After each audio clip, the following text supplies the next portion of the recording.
Dorothy Hale found her husband of 53 years in his recliner on a Tuesday afternoon in October. The television still running, the coffee on the side table still warm enough to steam. She stood in the doorway of the living room for a long moment before she moved. Not because she didn't understand what she was seeing. She understood immediately. She stood there because she knew that the moment she crossed that threshold and touched his shoulder, everything that came after would be different. Every single thing. The life she had built, the routines she had kept, the quiet, ordinary rhythm of mornings and evenings, and the sound of another person breathing in the same house. All of it would be different the second she moved her feet. So she stood there one moment longer. Just one. Then she crossed the room and put her hand on George's arm and said his name once quietly, the way you say a name when you already know there won't be an answer. George Robert Hale was 74 years old. He had built an insurance agency from a single rented office and a second-hand desk, had grown it into something that employed 43 people, had shaken the hands of every governor who passed through the county for the better part of 3 decades. He was a man who wore a good suit on Sundays and fixed his own gutters on Saturdays. A man who remembered the names of every person he had ever written a policy for, who kept a card file on his desk organized not by account number, but by the names of people's children, their dogs, the dates of their anniversaries. He was not a perfect man. He was stubborn in the particular way that capable men sometimes are convinced that his way of doing a thing was the correct way because it had always worked before. He and Dorothy had disagreed about money, about the children, about how much time he spent at the office in the years when Clifford and Patrice were young and needed him home in the evenings. He had missed recitals and school plays, and the particular kind of conversation that only happens at a dinner table when everyone is present and no one is watching the clock. But he had loved her. She had known that without question for 53 years, the way you know that the sun will be on the east side of the house in the morning. Not because it announces itself, because it has never failed to be there. The paramedics came. They were kind and efficient and said the things they were trained to say. Dorothy thanked them. A neighbor came and sat with her in the kitchen while the paramedics did their work, and Dorothy drank a glass of water and kept her hands flat on the table because she needed something solid under her palms. The neighbor offered to call the children. Dorothy said she would do it herself. She called Clifford first. He answered on the second ring. His voice shifted when she told him, shifted from the clipped efficiency of a busy man into something more careful, more measured, the voice he used in difficult client meetings when he needed to appear both authoritative and sympathetic at once. He said he would be there within 2 hours. He said he would call Patrice. He said not to worry about anything. Dorothy thanked him and set the phone down on the counter and looked out the kitchen window at the backyard at the rose bushes George had planted 15 years ago when his doctor told him he needed a hobby that didn't involve sitting behind a desk.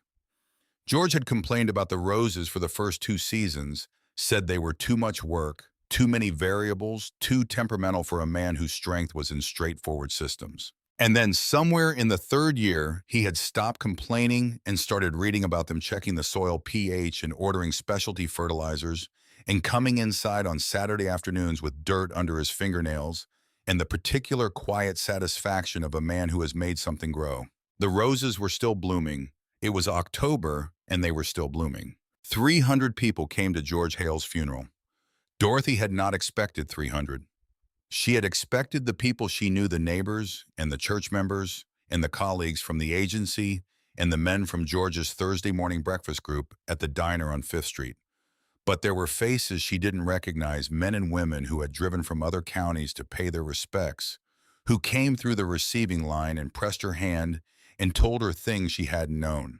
That George had written their first homeowner's policy when they were 25 and newly married and couldn't really afford it, and he had structured it so they could. That George had come to the hospital when their child was sick, and the insurance claim needed to be processed that day, not next week, and he had personally expedited it and then called back to make sure it had gone through. That George Hale had been the kind of man who did what he said he would do, and who sometimes did more than he said. Dorothy stood beside the casket for 4 hours. Her feet ached by the 2nd hour and her lower back ached by the 3rd.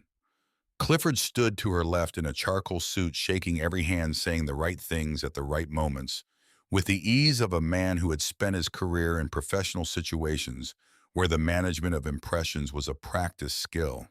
He was 47 years old, and he looked like his father except in the eyes. George's eyes had been open, always moving, genuinely interested in whatever was in front of him. Clifford's eyes were calculating. They were always doing a kind of quiet math that you could almost see if you watched long enough, assessing the room, measuring distances, evaluating angles. Patrice stood to Clifford's left in a black dress and pearls, a tissue held against the corner of her eye through most of the service. Dorothy watched her daughter from the corner of her vision and noted that the tissue never actually came away wet. Patrice was 44 years old and had always been the child who followed. Followed trends, followed advice, followed her older brother's lead because it was easier than making her own decisions and absorbing the consequences of them.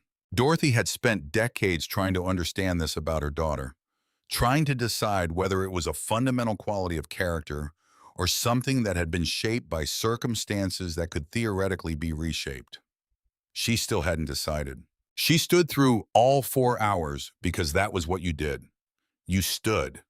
People had driven a long way and taken time from their own lives to tell her that her husband had mattered to them, and the least she could do was be present when they said it. Her feet would recover. The ache in her back would fade. The 300 people who had come here on a Wednesday in October to stand in a receiving line, that was something else entirely. 2 weeks after the funeral, Clifford called a family meeting. He used those exact words, family meeting, as if they were planning a vacation or deciding where to spend Thanksgiving. Dorothy drove to his house in the suburb where she and George had helped him put together a down payment 15 years ago, back when the area was still developing and the prices were reasonable. Back when helping your son buy his first house was an ordinary expression of ordinary love.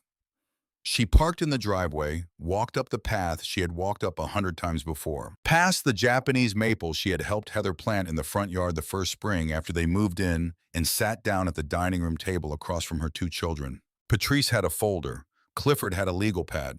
They had been busy. Looking back, Dorothy would recognize that she had already sensed it in the parking lot. Something in the way the house sat. Something in the way Clifford had answered the door, stepping aside to let her in with the particular efficiency of a person who has already decided how a conversation is going to go and is simply managing the approach to the starting point. But she sat down. She folded her hands on the table. She looked at her children and she waited. "Mom," Clifford said, "we need to talk about Dad's estate." Dorothy nodded. Clifford cleared his throat and looked down at his legal pad. "The house," he said, "Dad put my name on the deed 12 years ago, after his first cardiac episode. We discussed it at the time. Estate planning. It was a practical decision." He paused in the way of a man who has rehearsed a sentence and is now delivering it. "Technically, the house is mine." The room was quiet, the kind of quiet that has weight to it that presses against the walls. "I remember," Dorothy said. "I'm not asking you to leave immediately," Clifford said. He looked almost comfortable saying this, almost. "But Heather and I have been thinking about the space. The kids are getting older and they need more room. And the maintenance on a house that size, the property, taxes, the upkeep, the yard, it's a considerable amount for one person to manage alone. You want me to leave the house, not leave, transition." Patrice opened the folder and slid something across the table. A brochure. Full-color photographs of a building that tried very hard to look like a resort and succeeded in looking like a building trying to look like a resort. Manicured lawns, a dining room with white tablecloths, and an arrangement of seasonal flowers. Smiling faces arranged at angles that suggested candid photography without achieving it. "This one has an excellent reputation," Patrice said. "It's only 40 minutes away. We could visit every other weekend." Dorothy looked at this brochure.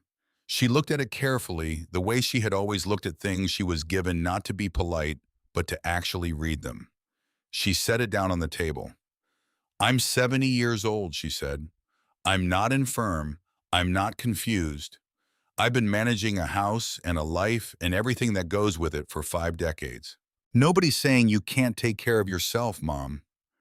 Patrice's voice carried that particular gentleness that functions as a kind of soft armor, protecting the speaker from the accusation of cruelty while delivering the same content. The bank accounts, Dorothy said.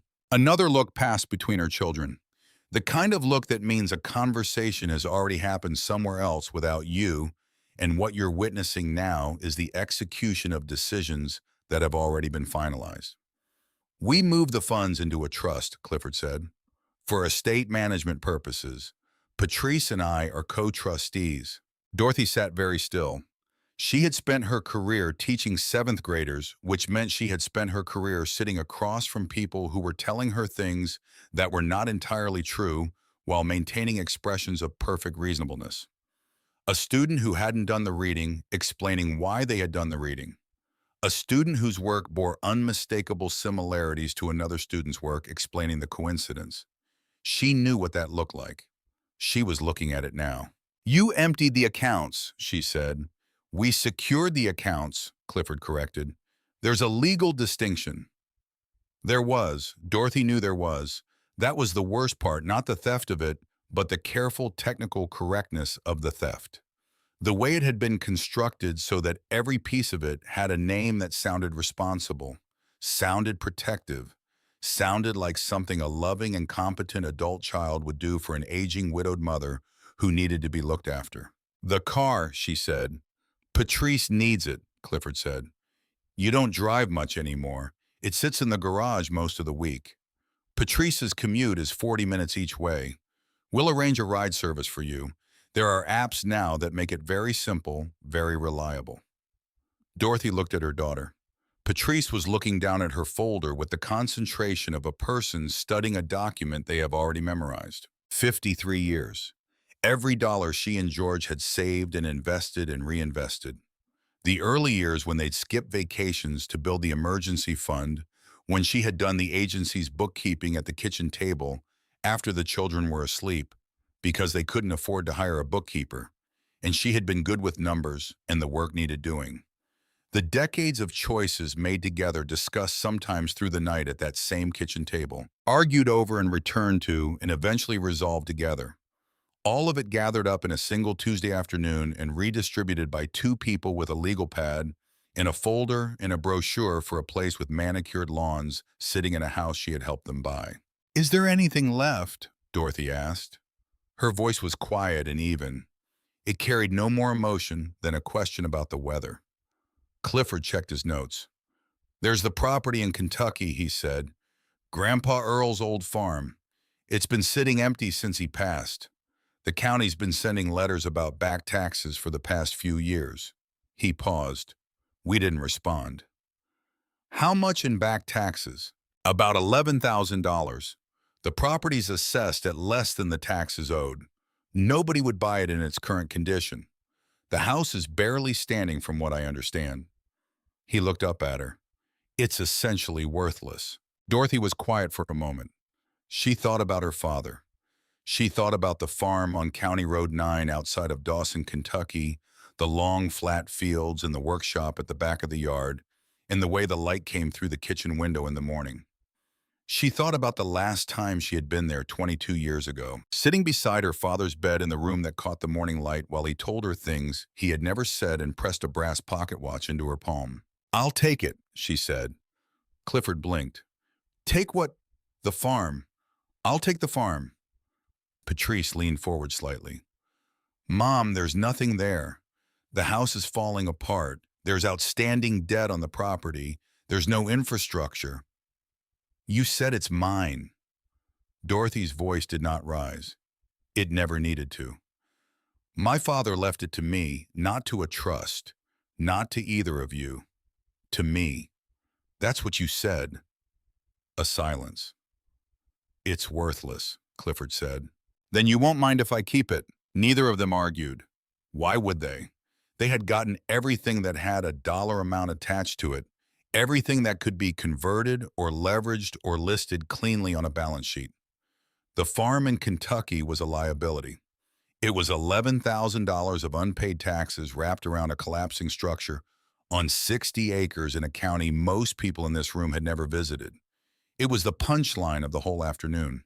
The thing they were giving her because it cost them nothing to give it, and because giving her something, anything, made the afternoon feel less like what it was. Dorothy left Clifford's house that evening with her purse, her coat, and the pocket watch that had been in her jacket pocket since her father pressed it into her hand 22 years ago. She had been 48 years old the last time she visited Earl Hale on the Kentucky farm. He was dying of emphysema, the kind that accumulates over a lifetime of outdoor work in old barns and the particular dust that never fully leaves a man's lungs once it settles. And he had spent his last weeks in the front bedroom that caught the morning light propped on pillows, looking out the window at the fields and the workshop beyond the yard. She had sat beside his bed for 3 days. They had not talked much. Earl had been a man of very few words his entire life, not cold, not distant in the way that some people mistake for strength, but simply quiet in the specific way of a man who existed in the doing of things, rather than the discussing of them, who showed you what he meant by being present, rather than by explaining himself. Dorothy had inherited her patience from him and her stubbornness, and the particular quality of attention that made her good at her work, the ability to watch and wait and understand without requiring the thing being understood to announce itself. On the last morning she visited, he had reached under his pillow and pulled out the watch. It was brass heavy for its size, warm from being carried against his body for so long that the warmth felt like a living thing. A wheat stalk engraved on the front face worn smooth by decades of fingers. On the back, 4 numbers scratched by hand into the metal with precision and care, each digit deliberate. He had pressed it into her palm and closed her fingers around it. "Keep this," he said. "What are the numbers, Daddy?" He looked at her. His eyes in those last weeks had been the clearest she had ever seen them, the way water clears when the current is no longer stirring the bottom. "You'll know when you need them," he said. She had carried the watch for 22 years without understanding. She had thought about it sometimes in the way you think about things that sit at the edge of your comprehension, patient, and still neither advancing nor retreating, simply waiting for you to arrive at them. But she had never arrived. Not yet. Dorothy stayed in Clifford's guest bedroom for 22 days. She counted each one. Not because she had a plan at first, simply because each morning she woke up in the unfamiliar room with its tasteful neutral walls and its tightly made guest bed, and she thought, this is day 7, this is day 11, this is day 16. The way you count things when the counting is the only form of control available to you. Clifford's wife, Heather, was gracious in the way that people are gracious when they need something to be over and have decided that graciousness is the most efficient path to that outcome. She sighed almost inaudibly when Dorothy was in the kitchen.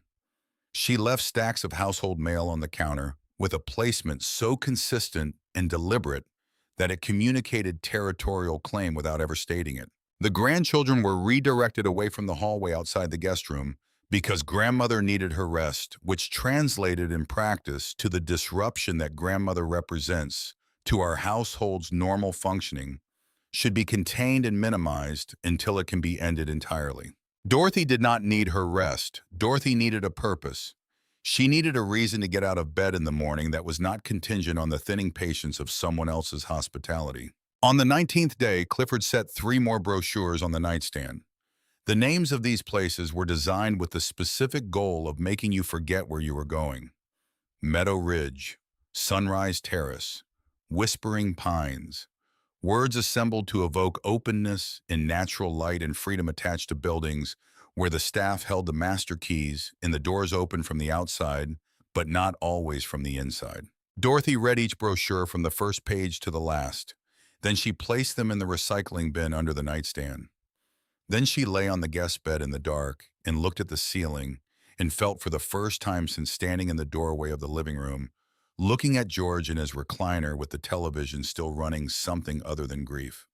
She felt clarity, the kind of clarity that comes when everything that was obscuring a view has been stripped away by external forces, and what remains is the landscape as it actually is.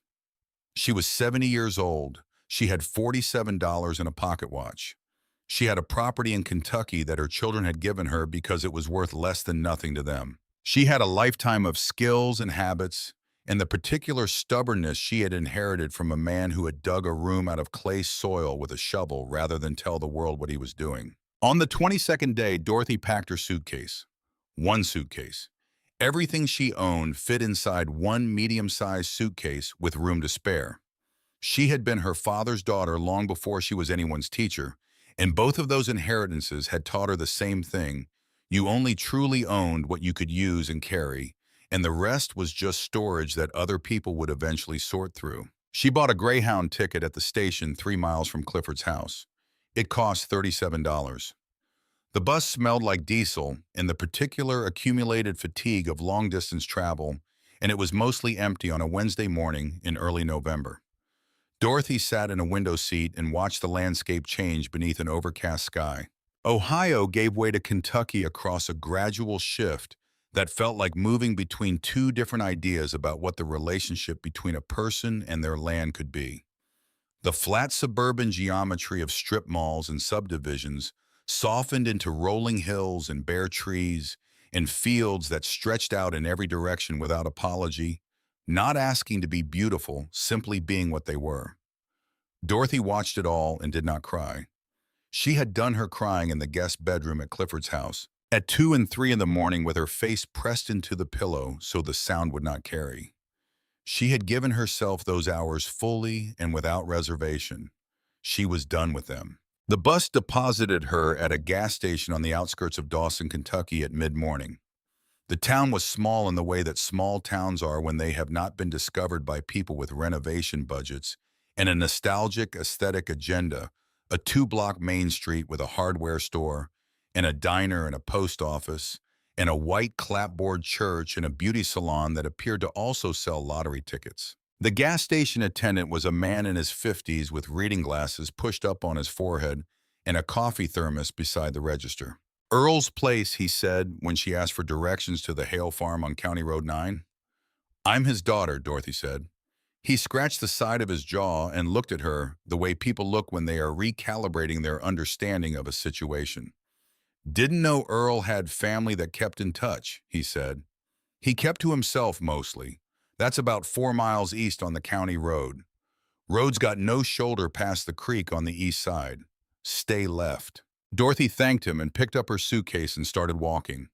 4 miles at 70 takes considerably longer than 4 miles at 40 or 50.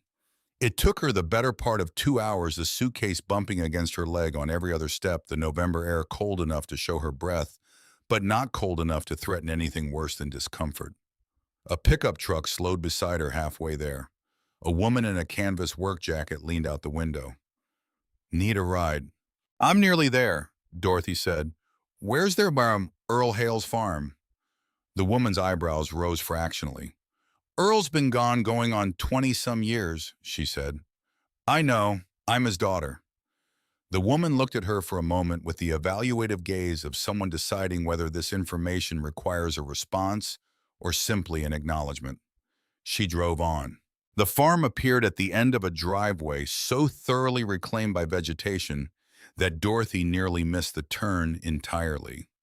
22 years of uncontested growth had closed over the gravel like water over a stone weeds, and volunteer saplings, and the relentless patience of grass pushing through anything that didn't actively resist.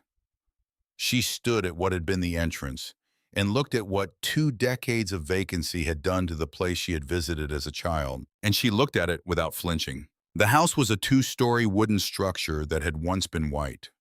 The paint had not simply peeled but had departed in wholesale sections, leaving the bare wood beneath exposed to whatever the seasons had brought since the last time anyone painted it. An upstairs window on the north face was broken, the frame dark and open.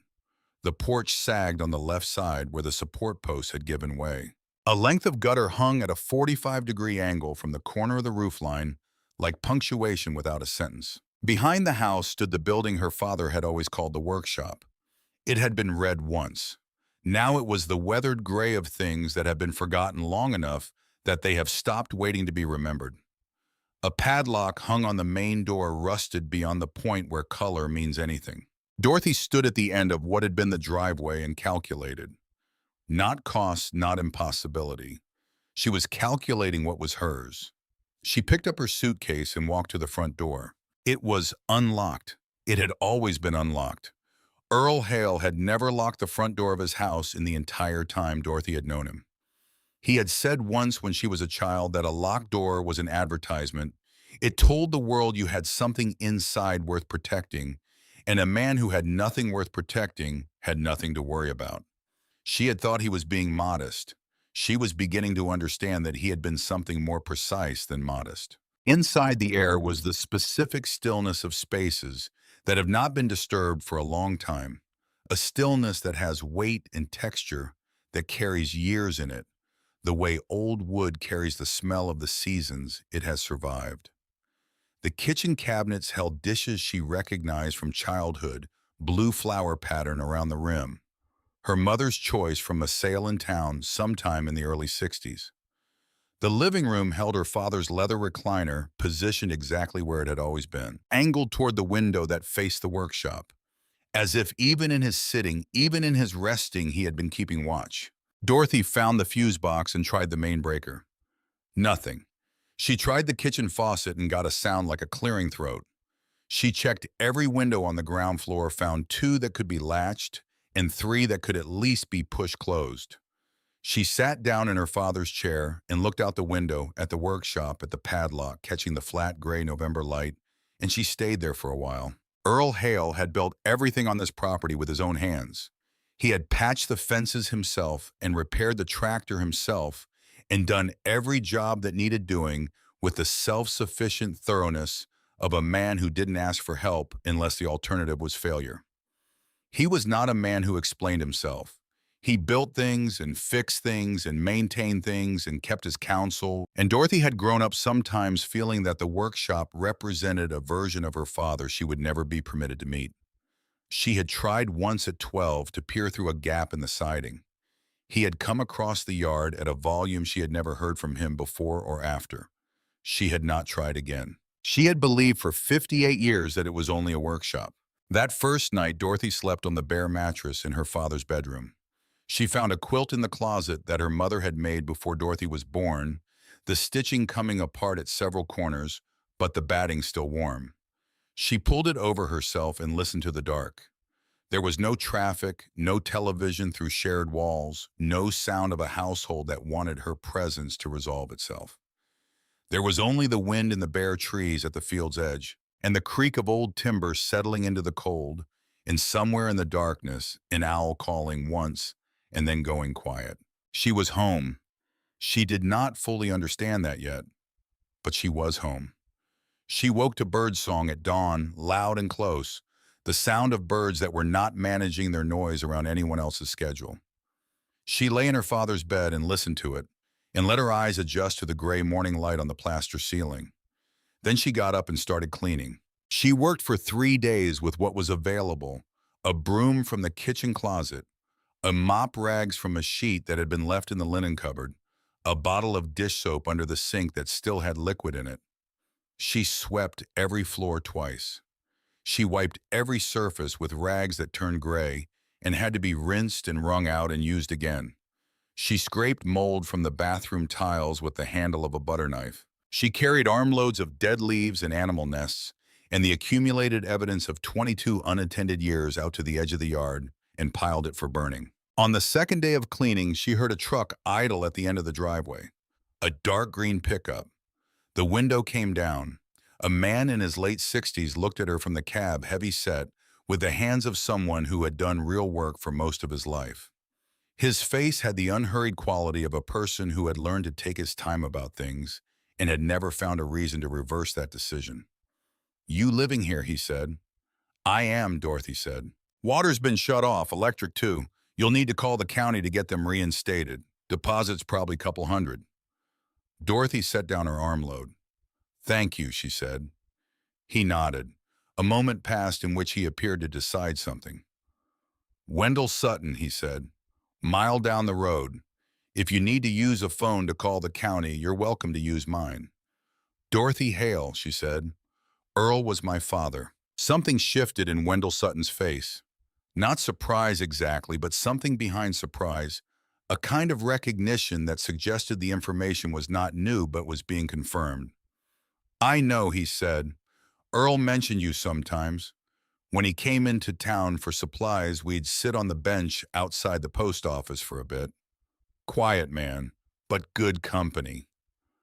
"That sounds like him," Dorothy said. Wendell looked at the house and then at the workshop and then back at Dorothy, and his expression held something it was not yet ready to say. "If you need anything," he said, "I'm down the road." Then he drove on. The next morning, Dorothy walked the half-mile to Wendell's house and used his phone to call the county utilities office. She was told there would be a deposit of $240 before service could be restored. She had $47. She walked back to the farm and stood in the kitchen and looked out the window at the workshop and thought about the problem with the same methodical attention she had given to every problem in 35 years of teaching. Not catastrophizing, not spiraling, simply identifying the gap between the current state and the required state and listing the possible paths between them. On the third morning after Wendell's visit, she walked to the mailbox at the end of the driveway. Inside was a single white envelope with no return address. Inside the envelope was $300 in $20 bills and an index card in handwriting that was shaky but legible. Earl was a good neighbor. Welcome home. Dorothy stood at the mailbox in the November cold for a long time holding the envelope and the card. She looked down the road in both directions. The road was empty. She did not know who had sent it. She would perhaps find out eventually, or she would not. Her father's last letter would tell her something about why, but that was still ahead of her, still waiting under the concrete of the workshop floor. She walked to Wendell's house and used his phone to call the county. By the following afternoon, water ran brown for 15 minutes and then cleared. The lights came on in every room except the upstairs bathroom. The gas range ignited on the second try. That evening, Dorothy cooked on her father's stove for the first time. Beans and rice, a can of tomatoes she had walked into Dawson to buy. She ate at the kitchen table and looked at the workshop through the window and let the quiet settle around her. She was not comfortable. The house was cold and unfamiliar, and everything that needed fixing was in plain sight. But she was here. And being here, being on her own land, making her own decisions in her own space, felt more like herself than she had felt since the Tuesday in October when she had stood in the doorway of the living room and understood that everything was about to be different. The days that followed had a rhythm to them. She woke at dawn and worked until dark. She ate from the mason jars she found in the cellar. Her father's preserved vegetables still good, the lid still sealed tight, the contents still safe after all these years, because Earl Hale had always known how to do things correctly. She walked 4 miles into Dawson when she needed something she couldn't provide herself. And she talked to the woman at the hardware store, and the librarian at the public library at the far end of Main Street, and the man at the counter of the diner who gave her coffee for $1 because he said she looked like a woman who needed a decent cup of coffee and not a conversation about it. She did not explain herself more than necessary. She was here. She was Earl's daughter. In Dawson, that seemed to be enough. Every day she looked at the workshop. She had not gone near it since the first afternoon when she had noted the padlock and the weathered state of the building and decided to attend to the house first. That was true, but there was something more than practical sequencing in her avoidance. She was waiting for something she couldn't name precisely, something like readiness.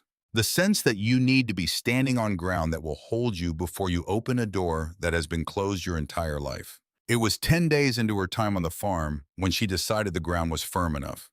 It was a Thursday morning, clear and cold, the kind of November morning in Kentucky where the sky is a shade of blue that contains nothing soft in it, only clarity, the clarity of things that have had everything unnecessary burned away. Dorothy put on her heaviest coat and her work gloves and walked across the yard to the workshop. The padlock was welded shut by oxidation, the shackle fused to the body by years of weather. She had bought a claw hammer and a pry bar at Patterson's Hardware 2 days earlier. She set the claw behind the hasp where it attached to the door frame and applied pressure. The rotted wood held for a moment and then surrendered all at once with a sound like a small and final argument. The door swung outward on hinges that had been waiting for this. Dorothy pushed it fully open and stood in the entrance and waited for her eyes to adjust. The interior was larger than her childhood imagination of it. She had never been inside, only pressed her eye once to a gap in the siding at age 12, and received the only raised voice she ever heard from her father. Collapsed beams lay on the south end where the roof had given way. Old tools hung on the walls, rusted into shapes that were almost decorative in their decay. A workbench sat against the far wall under years of debris. Before any of that, she noticed the floor. She stepped inside, carefully testing each footfall. The floor felt solid, more than solid. She kicked aside a section of old hay, and what she found was not packed earth or rotted boards. It was poured concrete.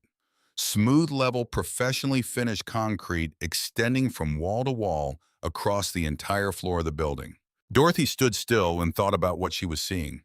She had spent her life around rural properties. She had never seen a farm workshop floor poured in concrete like this. Not in a structure this size, not in rural Kentucky, not in an era when poured concrete was reserved for foundations and commercial buildings and floors that needed to bear industrial weight. You did not pour a concrete floor like this in a farm workshop unless you had a specific reason that you were not prepared to explain to anyone who asked. Unless you needed something beneath it to stay hidden. Unless you needed a surface that would hold for decades without shifting, without cracking, without giving anything away. She walked the floor slowly from wall to wall. The concrete was consistent and thick everywhere she checked. But when she reached the northeast corner, something was different. The surface here was smoother than the rest, finished with greater care, as if a second hand had come back to the section specifically to address it. She crouched and knocked with her knuckles. The sound that came back was not the dense thud of concrete over packed earth. It was hollow, open. The resonant echo of concrete poured over empty space. Dorothy pressed her ear to the floor. She knocked again, harder. The echo returned deep and unmistakable. There was a room beneath this floor, not a crawl space, not a utility access. A room.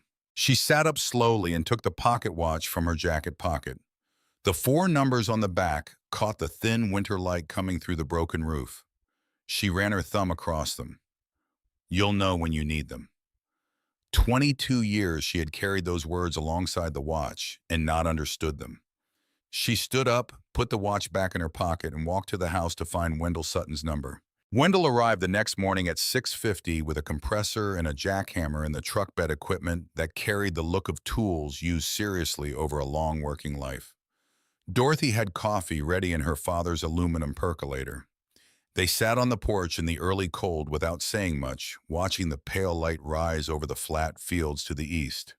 The fields that had not been actively farmed in more than 2 decades, that had reverted to the slow anarchy of untended land, but that were still underneath the overgrowth, the same flat, productive Kentucky earth that her grandfather had worked and her father had inherited. Wendell had not asked many questions when she called. She had told him there was a concrete floor in the workshop she needed to look under. There had been a pause on his end of the line, not long, just the pause of a man deciding how to organize what he was thinking. Then he had said he'd be there at 7. He had brought the jackhammer without being asked. She appreciated that more than she could have put into words. They finished their coffee. Wendell set his cup on the porch railing and looked at the workshop. Dorothy looked at it too. Let's go see that floor, Wendell said. Inside he walked the perimeter, the way a careful man walks in unfamiliar space, taking his time, making his assessment, not committing to a conclusion before he had looked at everything. He kicked hay aside as he moved from the south wall toward the north. When he reached the northeast corner, he stopped. He crouched and knocked the way Dorothy had listened to what the floor gave back. He knocked in 2 other places close to the first. Something under here, he said. This section sounds completely different from the rest. The surrounding floor is solid 8, maybe 10 inches of dense pour. But right here it's thinner, like it was poured over a frame or a cover. He stood and brushed concrete dust from his knees. A hatch, maybe. Can't know without opening it. He set up the compressor outside the door and ran the pneumatic hose in. The jackhammer filled the workshop with noise that bounced off every surface. The walls, the remaining roof sections, the rusted tools on their hooks, until the sound seemed to come from all directions at once. Dorothy stood back near the door with a rag over her nose and mouth. She watched the concrete break apart in chunks, saw the dust rise and drift in the gray light filtering through the collapsed section of roof. Wendell worked with the economy of a man who had operated heavy equipment for decades and knew how to let the tool carry the work. 40 minutes in the chisel point hit something that was neither concrete nor earth.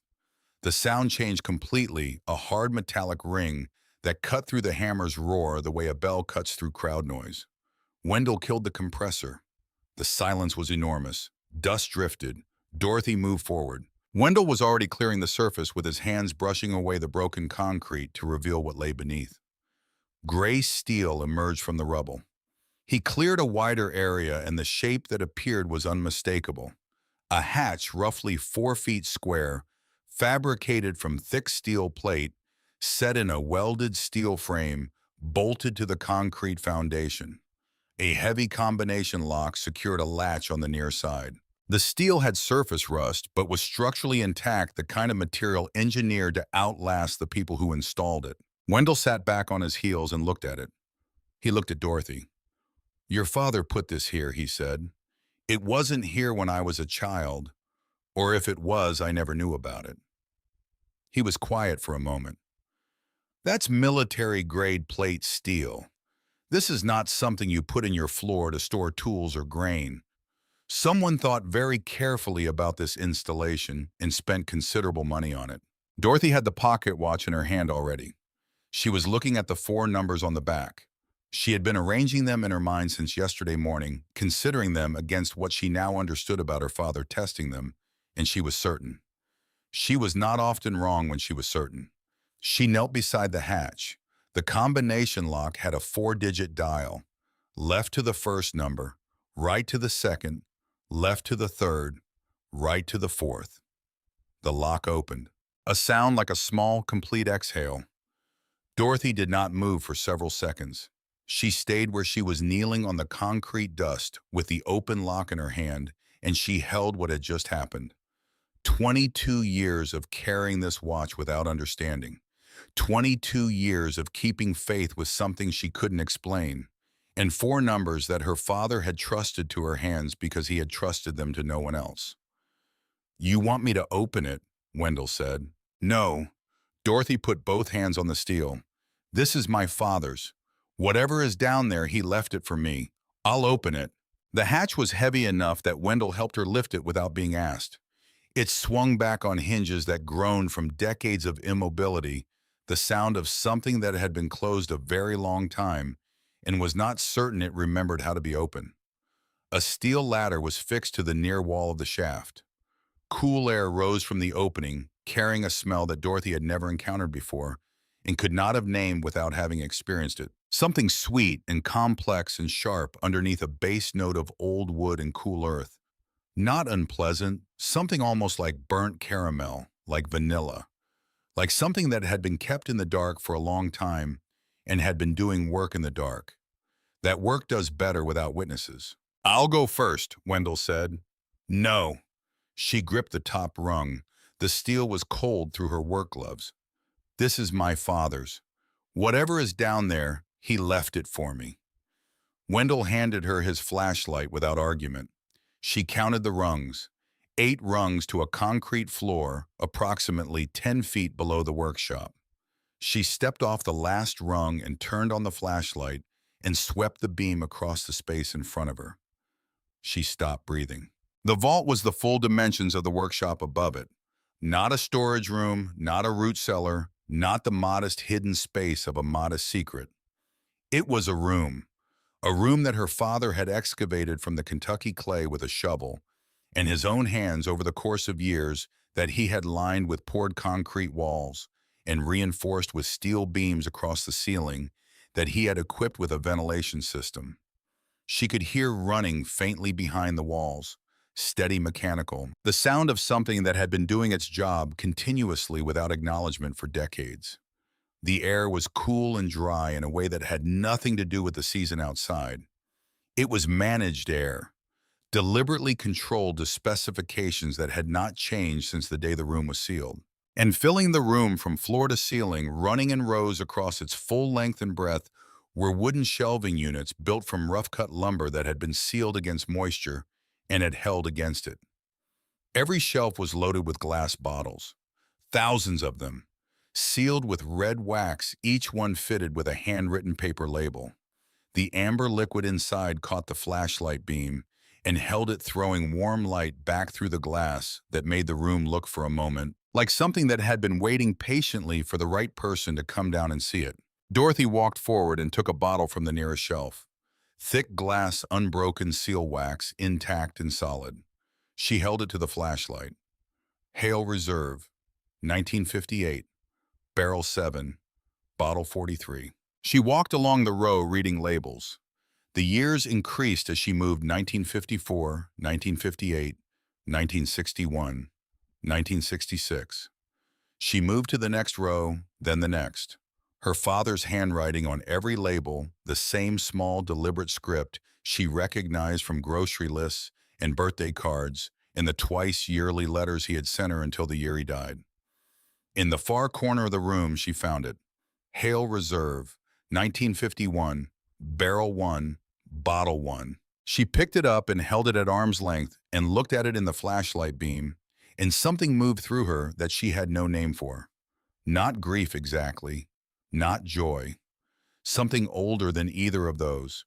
Something that the significant things share and that clean labels cannot capture. Wendell had come down the ladder behind her. She heard his boots on the rungs, heard him step off the last one, heard the quiet breath he drew when his own light found the shelves. He stood without moving for a long time. "Good Lord," he said softly. Dorothy was walking the rows, counting shelving units, letting her mind run the estimates. Each unit held perhaps 40 bottles across 4 shelves. There were at least 30 units visible, probably more behind the first rows. "How many bottles?" she said. Wendell was already making his own count along the far wall. 5,000 minimum, he said. Maybe more. He stopped at a shelf and held his light close to a label. "Your father started storing these before you could walk."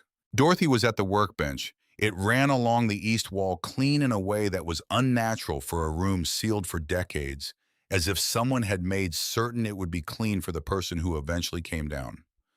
Precision instruments on the pegboard behind it, copper tools, a hydrometer in a wooden rack, and in the center of the bench surface, held down by a thick, unlabeled glass bottle used as a paperweight, a white envelope.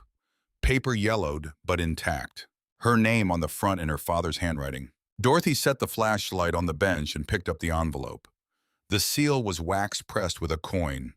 She broke it and removed the folded pages inside. The paper crinkled the way paper crinkles when it has been dry and undisturbed for a very long time. Behind her, Wendell moved quietly to the base of the ladder. He turned off his light. She did not ask him to.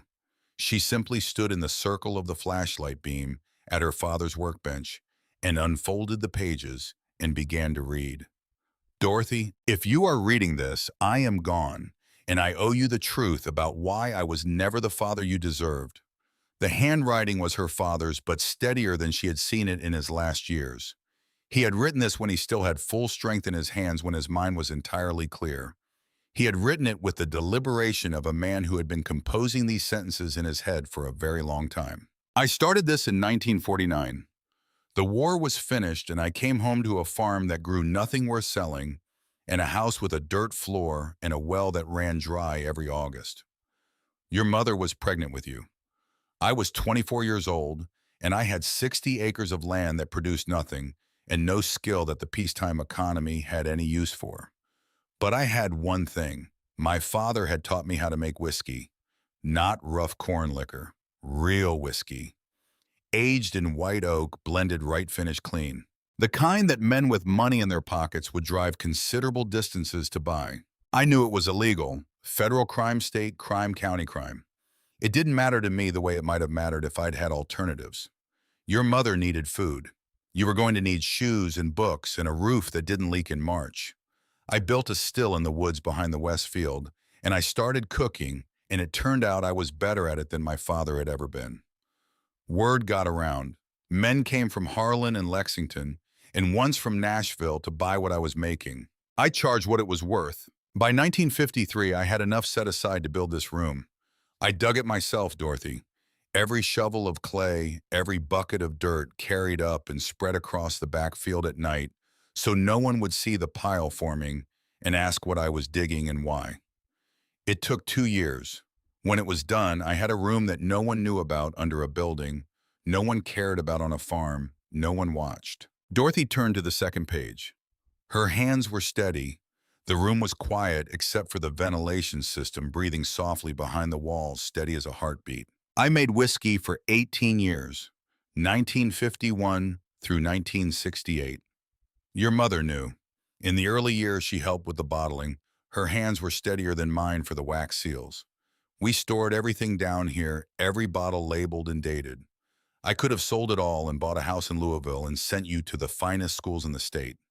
I kept it because I had learned something by 1955 that I could not unlearn. A man who shows the world what he has is a man who has already begun to lose it. In 1962, a man I had trusted with my business and called my friend showed me exactly what I mean by that. His name was Grover Mackin. He had been my distributor for 9 years. He knew the operation, knew the clients knew this property.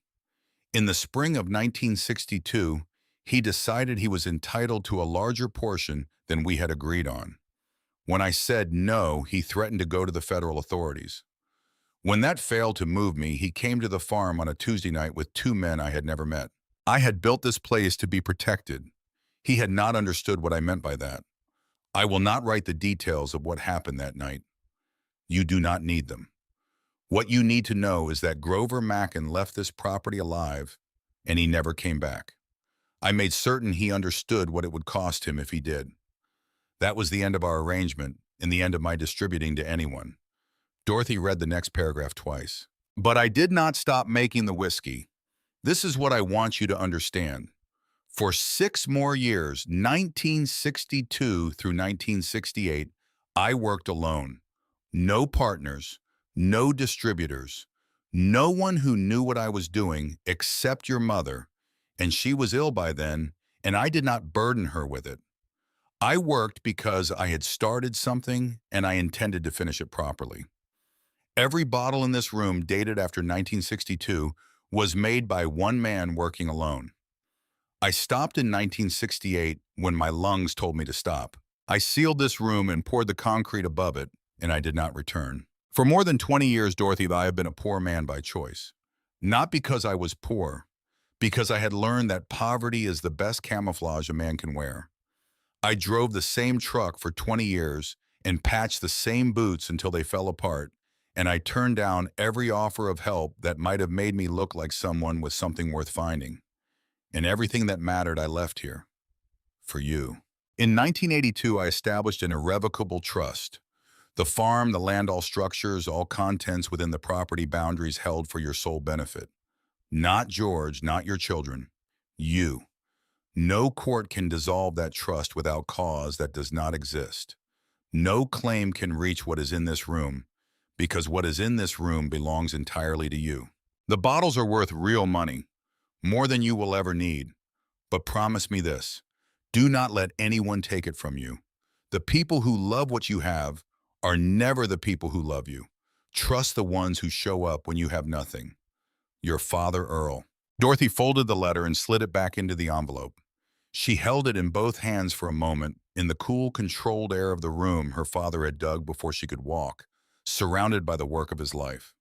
And she thought about a man who had spent his entire life performing poverty to protect the one person he had trusted with his truth. She had spent her whole childhood believing he loved the workshop more than he loved her. She understood now that the workshop was how he loved her. It was the only language he had for the size of what he felt. She set the envelope back on the workbench under the glass bottle. She picked up the flashlight, walked to the base of the ladder, and climbed back up into the gray morning light of the workshop. Wendell was sitting on a stack of old lumber near the open door looking out at the fields. He didn't look at her when she came up. He waited, giving her whatever time she needed to cross the floor and come to stand beside the entrance. Then he looked at her. My father made whiskey, Dorothy said. For 18 years he made bourbon and aged it and stored it down there.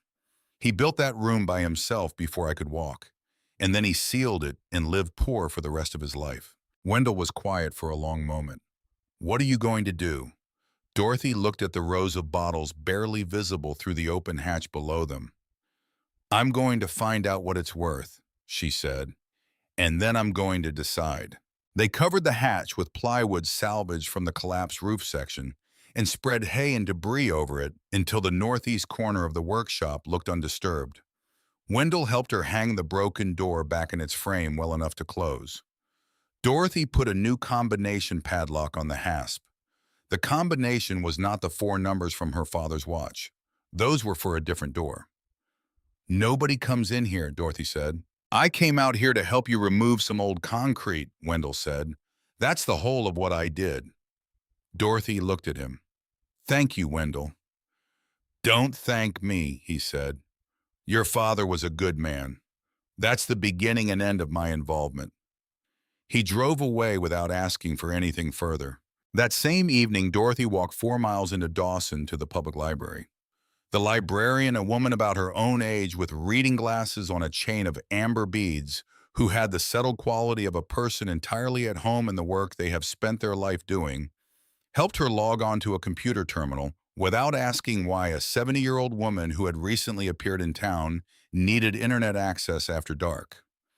Dorothy spent 3 hours reading about bourbon, about aged American spirits, about auction records and collector markets, and the premiums that attach to mid-century Kentucky whiskey stored in proper conditions, about provenance and authentication, and the difference between flooding a market and managing a release. By the time she walked back to the farm in the full dark, she understood the arithmetic with the precision she required before making decisions. A bottle of well-made bourbon from the early 1950s stored in temperature-controlled conditions with verifiable provenance could sell at private auction for between several hundred and several $1,000s. A collection of 5,000 such bottles, properly authenticated and released in carefully managed quantities over years rather than months, represented a number so large it became difficult to hold in the mind as a single figure. The key word was managed. Patience was not a virtue in this context. It was a financial strategy with a quantifiable return. She was a 7th-grade math teacher. She understood the arithmetic of patience in her bones. She also understood that she needed an expert, not a general appraiser, a specialist in American spirits with professional credentials that would carry weight in legitimate auction and private sale contexts. She had no idea how to find such a person from rural Kentucky, but she had learned in 35 years of public education that the fastest route to specialized expertise runs through whoever already knows the field. She asked Wendell. He thought about it for most of a day. Then he made 3 phone calls, and 2 days after that, Dorothy had a name and a number in Louisville. The appraiser drove down on a Saturday. Precise in his movements, professionally quiet, with the particular confidence of someone who has spent his career being the most knowledgeable person in whatever room he's in regarding one specific thing. He carried a testing kit in a hard-sided case, and a clipboard and a flashlight considerably more powerful than Dorothy's. She watched his face when he reached the bottom of the ladder. He stood at the base for 30 seconds without moving. His flashlight swept left to right, top to bottom, back again. He breathed in through his nose, and she could see him reading the air the way a diagnostician reads a set of symptoms, gathering data, organizing it, arriving at a preliminary conclusion before he had examined a single bottle. This is real, he said, not a question. He walked the shelves for 40 minutes without speaking. Random bottles from different sections and different years held to the light. Seals examined labels, studied with the attention of a man for whom handwriting is a data source. He used instruments from his kit to check temperature, humidity, specific gravity of liquid samples taken through the cork on 2 bottles Dorothy agreed to open for testing. He wrote everything on his clipboard with the thoroughness of someone who has learned the consequences of incomplete notes. When he finished, he sat in the second chair Dorothy had set up at the workbench and looked at her. Who made this? My father. He worked alone for most of it. Your father was extraordinarily skilled. The technique, the aging process, the storage conditions he engineered. I have assessed museum collections assembled by institutions with dedicated staff and substantial budgets that were not cared for this well. He set the clipboard on his knee. I can't give you final numbers without full authentication chemical analysis and complete provenance documentation. That will take time. But based on what I'm seeing, the volume, the age distribution, the condition, the storage environment, my preliminary assessment is that this collection is worth somewhere between $20 and $30 million. The number sat in the cool vault air between them. Dorothy had expected something large. She had done her own rough arithmetic. But there is a difference between a number you have calculated privately and a number said aloud in a quiet voice by a professional whose job is to know what things are worth. She did not cry. She did not cover her mouth.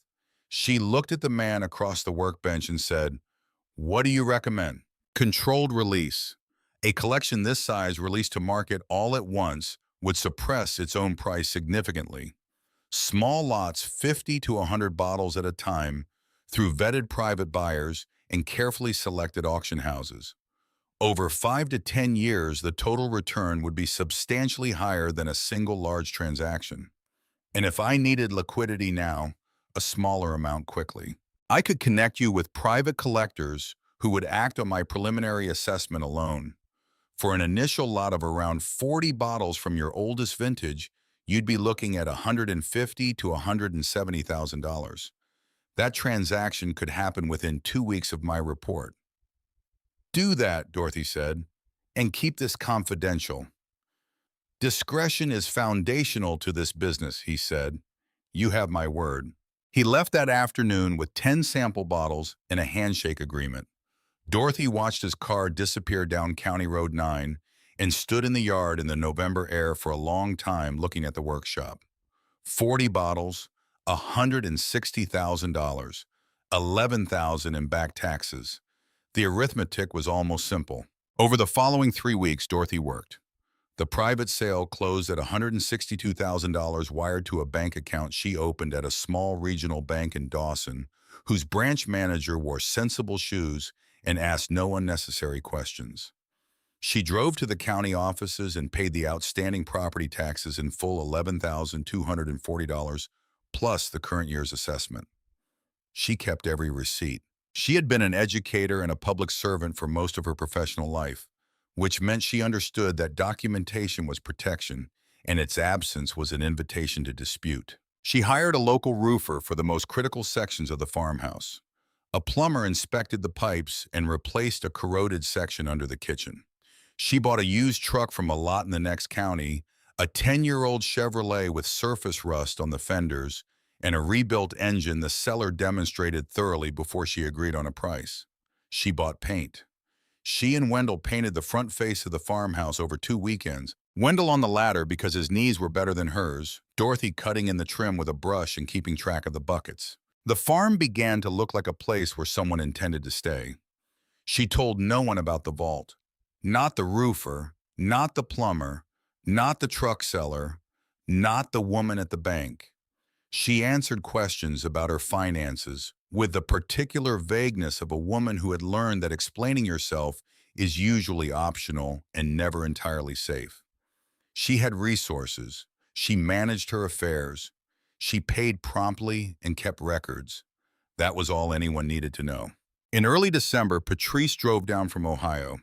She arrived at noon in a rental car wearing city heels and a wool coat, and she stood at the end of the newly graveled driveway, looking at the painted front and the truck and the repaired porch railing with an expression Dorothy recognized from years of classroom experience. The expression of a person whose arithmetic was producing a result they had not expected and did not like. They sat on the porch for an hour. Patrice approached the subject of money from 4 different directions, each framing different, but each arriving at the same destination source amount involvement. Dorothy answered what she answered and withheld what she withheld, and held Patrice's gaze without effort when it was required. 35 years in front of a classroom had made her effectively unreadable when she chose to be. Patrice looked at the workshop twice with the careful inattention of someone trying not to appear interested. What's in the workshop, Mom? Tools, old hay, storage. Grandpa Earl always kept it locked.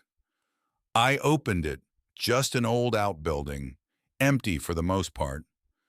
Patrice held her eyes. Dorothy held hers without blinking. Patrice drove away after an hour without the information she had come to collect. Dorothy called Wendell from the farm's restored landline. Patrice was here. She'll tell Clifford. What does Clifford do with that? Wendell said. Clifford does what frightened people always do, Dorothy said. He tries to take control of what he doesn't understand. The court papers arrived on a Monday morning in December. A process server drove up the driveway, handed Dorothy the envelope without making eye contact, turned his car around and left.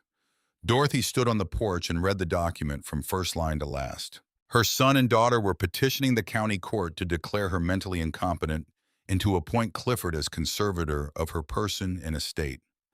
Grounds her age, her sudden relocation to an isolated rural property, her apparent confusion regarding financial matters, her vulnerability to exploitation by unidentified third parties.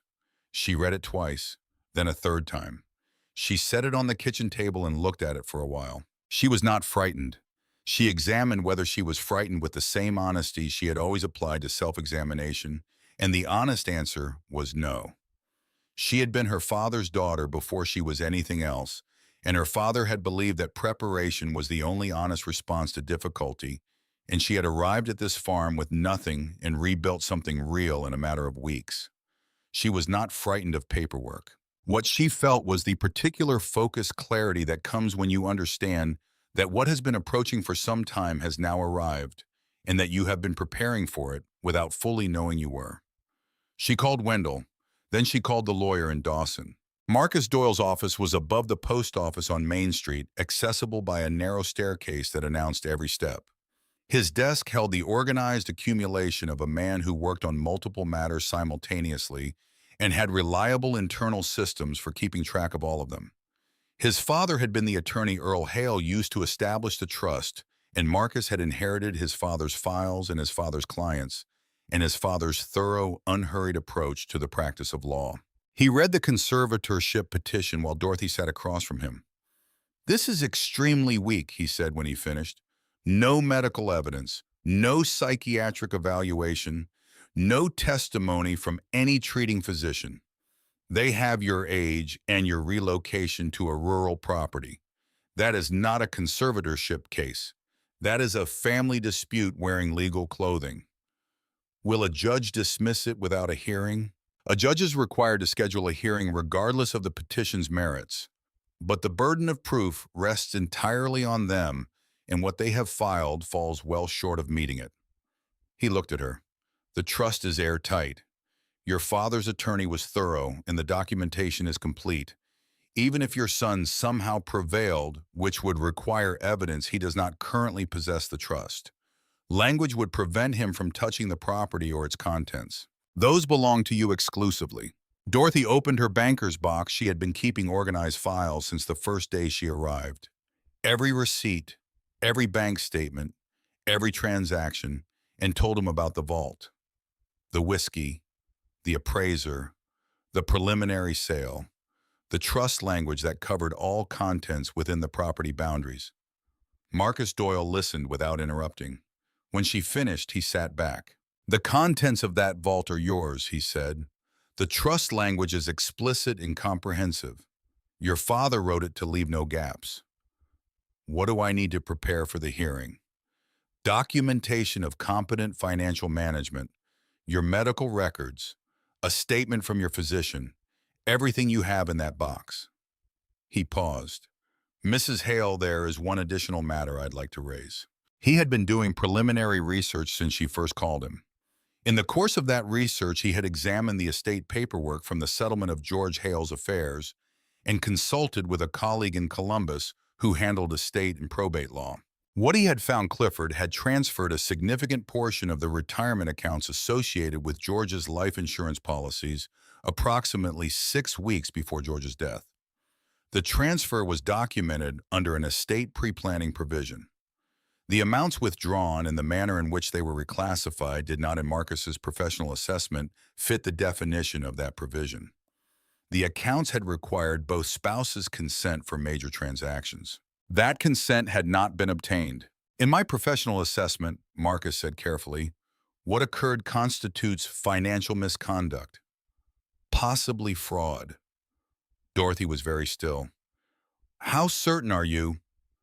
Certain enough to have already retained a forensic accountant pending your approval.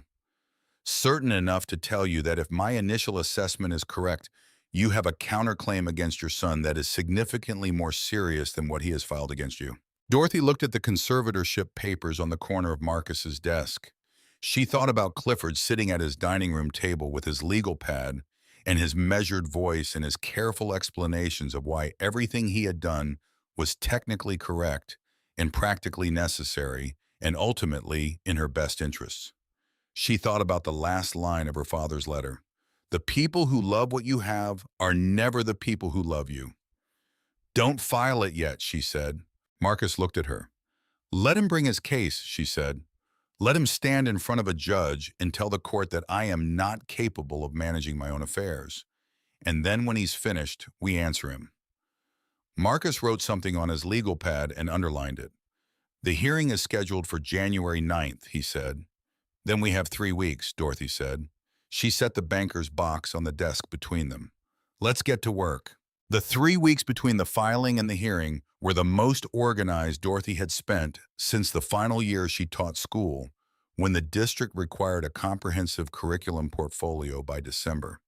And she had produced something so thoroughly documented that the principal asked to keep a copy as a template. She had always worked best when the parameters were clear and the stakes were real. The parameters here were entirely clear. She drove to Columbus on a Thursday in December. Her doctor was a woman named Patricia Voss, who had been her physician for 16 years and whose practice combined genuine warmth with the kind of directness Dorothy had always found easier to trust than studied gentleness. Dorothy submitted to every examination without complaint. The cognitive assessments, the reflex tests, the blood pressure readings, the full neurological screen that Dr. Voss ordered because she understood, without Dorothy needing to explain the legal context that this was not a routine appointment. When it was finished, Dr. Voss sat across from her with the results. You are in excellent health, she said. Your cognition scores are in the top quartile for your age group. Your blood pressure is better than it was 2 years ago, which I attribute to outdoor physical work. Dorothy, whatever is happening, if anyone asks me professionally whether you are capable of making your own decisions, I will tell them you are among the most capable people I have treated in 20 years of practice. I'll need that in writing. I started drafting it before you came in, Dr. Voss said. She drove back to Kentucky the same day. On the highway south of Lexington, she passed a billboard for a bourbon distillery tour and thought about her father standing alone in a concrete room beneath a Kentucky field, working by lamplight, keeping a secret for decades, because the secret was the only form of protection available to him. She thought about what it must have cost to carry that.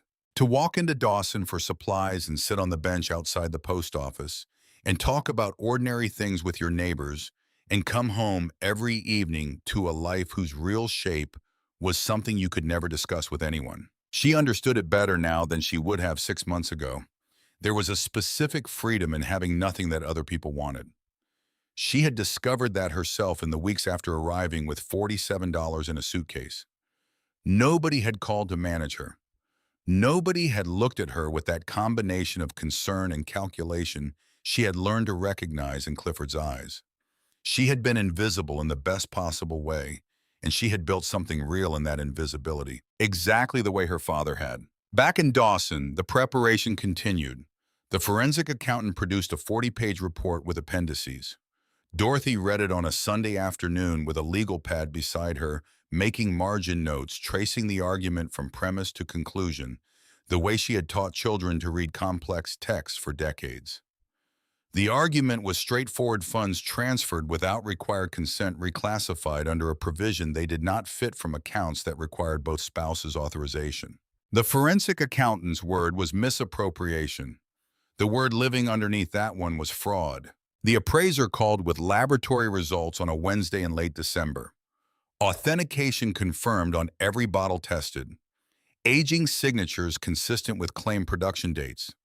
Grain composition and fermentation markers consistent with mid-century Kentucky bourbon methods. He had prepared a written preliminary assessment with his credentials and methodology, attached a document suitable for legal and financial contexts. He drove it down personally. Dorothy thanked him and added it to the box. On Christmas Eve, Wendell came by with a lemon cake from the bakery in town. They ate it on the porch in their coats with coffee from the aluminum percolator, looking at the farm in the pale winter light. The fields were frost-covered and still. The farmhouse looked solid behind them, three sides freshly painted now, the fourth scheduled for spring. The workshop sat at the edge of the yard, looking like nothing in particular. "How are you feeling about January 9th?" Wendell said. "Ready," Dorothy said. She held the word in her mind and found it accurate. "I've been getting ready for this since before I knew I was getting ready for it." Wendell cut a second piece of cake with the methodical attention he brought to everything. "Your father would have done the same," he said, prepared like it was the only thing until the preparation was done, and then handled it. "You knew him better than I realized," Dorothy said. "Not better than you, differently." He set down the fork. "He talked about you sometimes, at the post office bench when he came in for supplies. He didn't say much, but when he talked about you, the way he spoke was different from the way he spoke about anything else." Wendell paused.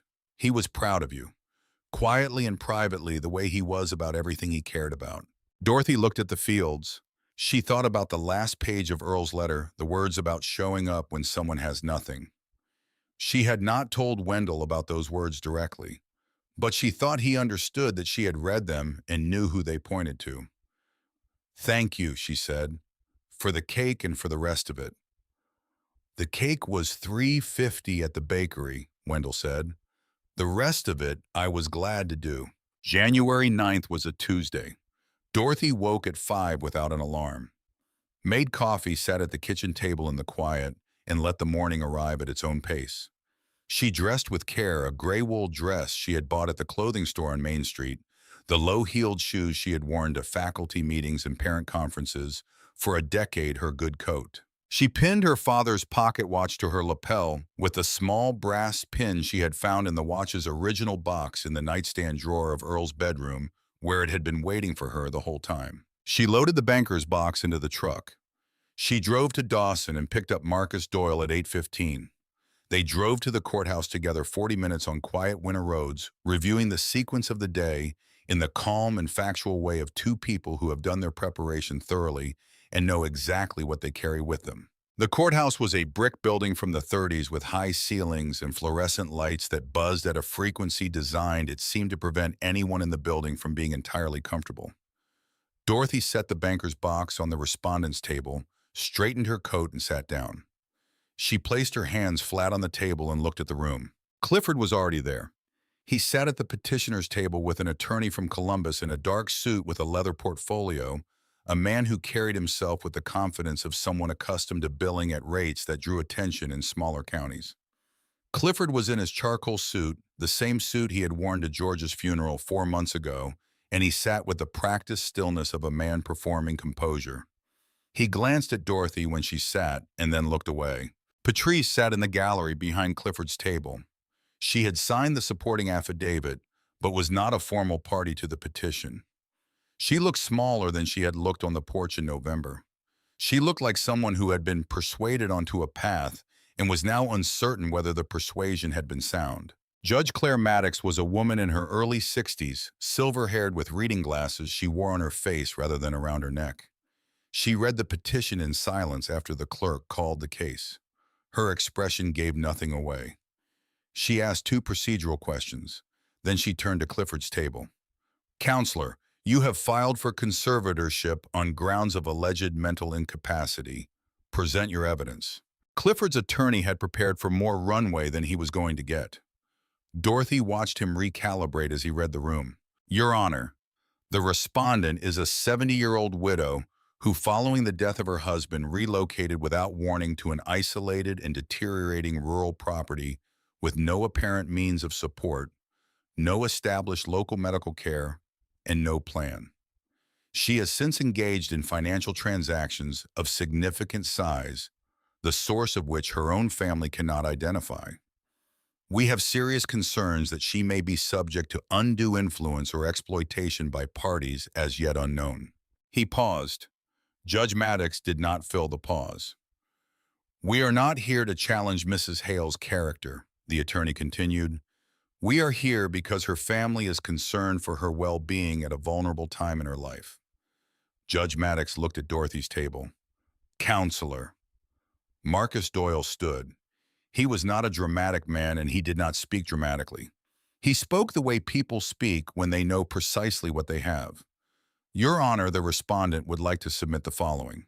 He began with Dr. Voss's statement, a full cognitive assessment placing Dorothy Hale in the top quartile for her age group. A professional opinion from a treating physician of 16 years that she was fully capable of independent decision-making in all domains. Submitted for the record. The trust documents followed the irrevocable trust established by Earl Hale in 1982, naming Dorothy as the sole beneficiary covering the farm property, all structures and all contents within the property boundaries. He walked Judge Maddox through the provisions that made the trust non-transferable and immune from challenge without cause that did not exist. Then he opened the banker's box. Bank statements organized by month, every deposit sourced, and traceable, every expenditure itemized with its corresponding receipt. Property tax payment certified. Roof repair invoiced and paid. Plumbing inspection. Pipe replacement. Truck purchase. Paint. Fencing materials. Utility deposits. Retainer paid to Marcus's own firm. 14 weeks of financial activity documented with the thoroughness of a woman who had managed a classroom and a household for 5 decades and understood in her bones that the paper trail was the story. Mrs. Hale relocated to a property she owns free and clear under an irrevocable trust, Marcus said.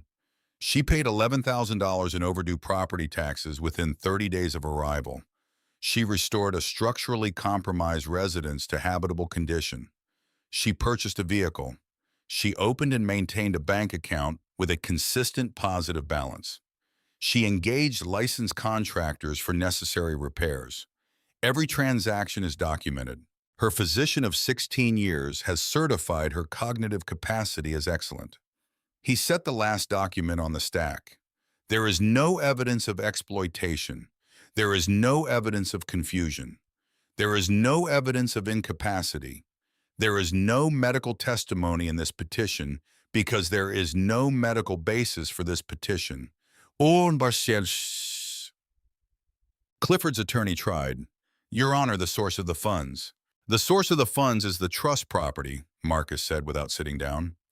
"Mrs. Hale discovered assets on the farm left by her father, which she has been liquidating through legitimate private channels.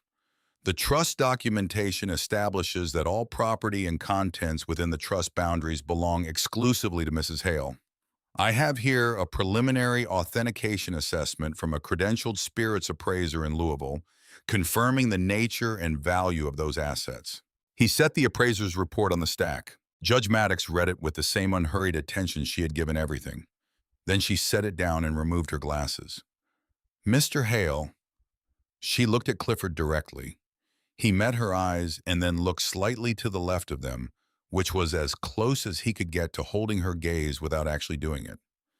"Do you have medical testimony, a psychiatric evaluation, a statement from any treating physician suggesting that your mother is not capable of making her own decisions?" Clifford looked at his attorney. His attorney had the expression of a man who arrived with a theory and discovered the facts did not support it. "No, Your Honor," the attorney said. "Not at this time."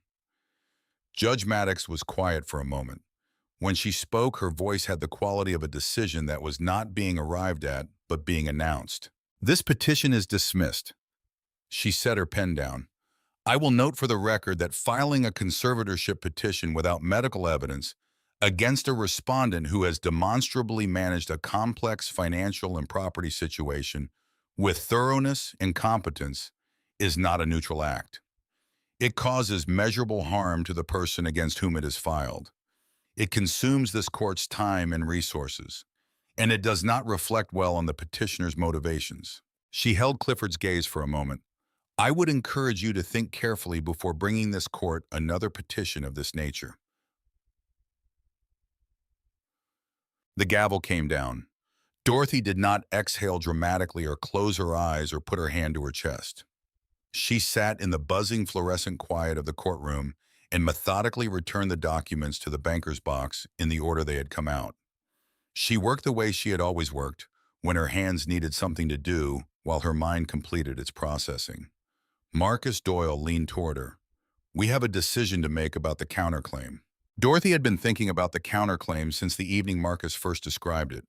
She had approached it from every angle she could find, the way she approached every significant decision, not continuously, but in recurring intervals that allowed her to see it differently each time.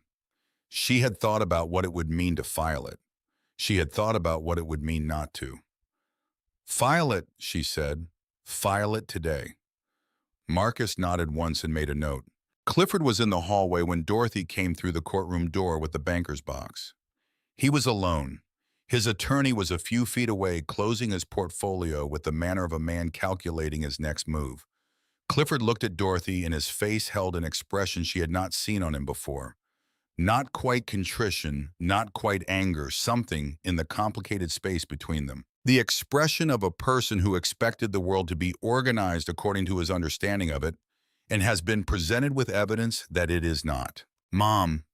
His voice had a quality she had not heard in it before. Not the measured authority of a man accustomed to controlling rooms. Something that had come loose from that, something underneath it. What did you find on that property, he said. It was not quite a question. What is actually there? Dorothy stopped. She looked at her son. She looked at his jaw, which was George's, and his eyes, which were hers, and the set of his shoulders, which was the set of a man who had spent his life believing that the world owed him what he was large enough to take from it. She held all of it in her mind at once, without letting any single part of it override her clarity. Your grandfather left me something, she said. How much? That is not your concern. Clifford's voice dropped. I'm your son. Then act like it. She did not raise her voice. She had never needed to. What you did after your father died, the house, the accounts, the car, the way you sat at that table and informed me of the decisions you had made about my life, that is not what a son does. That is what a person does when they have decided that someone else's life is a balance sheet entry to be managed. She held his eyes. You took what you could count. You left behind everything that mattered. She walked toward the exit. He did not follow. Patrice was at the courthouse doors. She had not been in the courtroom for the second half of the hearing. She stood by the window that looked out on the parking lot, her coat on her bag over her shoulder, and when Dorothy came through the inner door, she turned and her face was not composed. She had been crying. Not the performance from the funeral, not the tissue pressed to dry eyes, the carefully managed presentation of grief. She had been crying the way people cry when they are not watching themselves, and her mascara had tracked down both cheeks, and her eyes were red and open in the way of someone who has spent the past 2 hours taking a genuine accounting of themselves. Mom, Dorothy stopped. I'm sorry. Patrice's voice cracked on the second word. I am sorry for what we did, for the accounts, for the car, for the house, for this. She breathed carefully. For signing the affidavit. I knew it was wrong. I knew it was wrong the day Clifford called me to sign it, and I signed it anyway because I have been letting Clifford tell me what to do for my entire adult life, and I did not stop him when I should have. Dorothy looked at her daughter. She took the full measure of what she was seeing without allowing herself to be pulled toward it faster than was honest. She had taught long enough to know the difference between remorse and the performance of remorse. She had known Patrice long enough to know what she was looking at. This was real. Why did you do it? Dorothy said. The first time, after your father's funeral. Why did you let it happen? Patrice shook her head, not refusing the question, finding the honest answer to it. Clifford said it was practical, she said. He said we were protecting you. He said you couldn't manage everything alone, that it was too much, that we were being responsible. Her voice was flat and precise, the voice of someone reading back a script they now recognize as fiction. And I wanted to believe that. I wanted there to be a name for what we were doing that wasn't what it actually was. A pause. But it was what it was. Dorothy was quiet. You can come back, she said. When you're ready to come back as my daughter, not as my heir, not as Clifford's representative, not as someone calculating what I have and what you might someday be entitled to, as my daughter. When you're ready for that, you know where I am. Patrice wiped her face with the back of her hand. She nodded. She couldn't speak. Go home, Dorothy said. Think about it. The door's open. She walked out of the courthouse into the January air. The sky over Dawson was flat white, the particular white of a winter day that will not quite produce snow, and the bare trees along the courthouse lawn stood without moving in the still cold. Dorothy put the banker's box in the truck and got in and sat for a moment before starting the engine. Marcus came out 2 minutes later and got into the passenger side. He had the expression of a man professionally satisfied and personally aware that he was witnessing something larger than the legal matter he had been retained for. The counterclaim will be filed before end of day, he said. Good. Once the forensic accountant's report goes to the relevant regulatory authorities, and it will, the process moves out of our control. What happens to your son's agency, his licenses, his professional standing, that becomes a matter between him and the relevant bodies. Dorothy started the truck. That's between him and his conscience, she said. I'm not interested in his ruin. I'm interested in making certain what happened to me cannot happen to someone else the same way. They drove back to Dawson in the pale January light. Marcus got out at his office. Dorothy drove the rest of the way to the farm alone. She made coffee and sat at the kitchen table for a long time, not thinking so much as allowing the day to settle the way you allow disturbed water to settle before you look at what's at the bottom. The hearing, Clifford's face in the hallway, Patrice at the courthouse door, her mascara tracking down her face, her hands at her sides. The judge's voice delivering the words that meant this particular battle was finished. Finished in one sense. In another sense, something was only now beginning. She called Wendell. It's done, she said. I know, he said. I was listening for the truck. Come for supper, she said. He came at 6 with bread from the bakery in town. They ate at the kitchen table soup she had put on that morning before she left, because it had seemed important to come home to something warm, and did not talk about the hearing in any detail. Wendell asked 2 questions, and she answered them, and then they ate and looked out the dark kitchen window at the yard and talked about the fencing on the north property line that needed attention before spring. In the weeks that followed, the work of the farm continued, and the other thing, the larger thing, proceeded on its own track. The forensic accountant's report moved through the appropriate channels. Federal regulators opened a preliminary inquiry into the estate transfers associated with Clifford Hale's management of the accounts following George's death. Dorothy made no public statements. She called no journalists. She said nothing to anyone outside the circle of people who needed to know. She let the process do what processes do when they have been properly constructed and properly fed. The appraiser arranged the second lot sale in late January. 120 bottles from the 1955 through 1958 vintages moved through a private collector network with the discretion he had promised. The proceeds entered Dorothy's account in 3 tranches over 2 weeks. She documented every one and reported them as income on the quarterly estimated tax payment she made in February, because her father had operated outside the law for practical reasons that no longer existed, and she intended to honor what he had built by not exposing it to risks he had already paid a lifetime to avoid. February brought her birthday. She turned 71 on a cold Saturday, and Wendell brought another lemon cake from the bakery, because it had become, in the space of a single year, a tradition, which is how traditions begin. Not by planning, but by repetition that accumulates meaning. They sat on the porch in their coats because the porch was where they sat. And there was something about being outside in the cold with good coffee and cake that felt more honest than sitting inside pretending the winter wasn't there. Happy birthday, Wendell said. Thank you, Dorothy said. They ate the cake and looked at the farm. In March, Dorothy bought the old pharmacy building on the edge of Dawson's main street. 3 years empty, two large ground floor rooms with good bones and plumbing that needed replacing. She paid $64,000 in cash and hired a local contractor to address the plumbing, refinish the floors, repaint the walls, and install proper lighting. Wendell spent 2 weekends helping move furniture, build shelves, arrange the front room with a desk and chairs positioned to say, "This is a place where you can come in and sit down and be heard." She named it Hale Community Aid, not for vanity. Her father's name was the only honest name for it, because the things it would do were the things that Earl Hale had spent his whole life quietly ensuring that at least one person, his daughter, would never have to face unprepared and alone.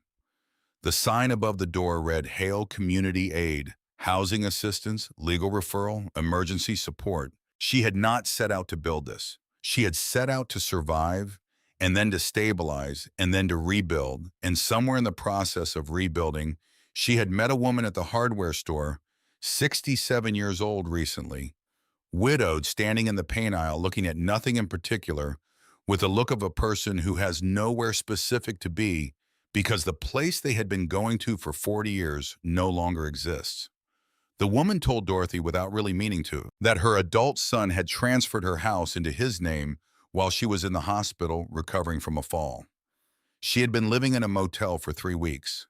She did not know whether what had been done to her was legal or illegal or somewhere in the complicated territory between them. She just knew that she had nowhere to go and no one she knew how to ask. Dorothy had listened and had felt something in her chest that was not sympathy. Sympathy was what you felt for people in situations you had not experienced. What she felt was recognition, complete and immediate. She had called Marcus Doyle the next morning. She had asked whether he knew a retired attorney in the area who might consider part-time work. She had called the social worker at the county services office whose name she got from the librarian. Within a month, she had the outlines of something real, a space, a small paid staff, a referral network, a mission that could be stated in one sentence and understood immediately. We help people keep what is theirs. The center opened quietly on a Thursday morning in late March. A small notice in the weekly Dawson paper. A handwritten card in the window at Patterson's Hardware. Dorothy unlocked the door at 8 in the morning, made coffee, sat behind the desk, and waited. By noon, 4 people had come in. By the end of the first month, they were seeing 12 to 15 people a week. Elderly men and women whose children had maneuvered their assets into structures they couldn't access.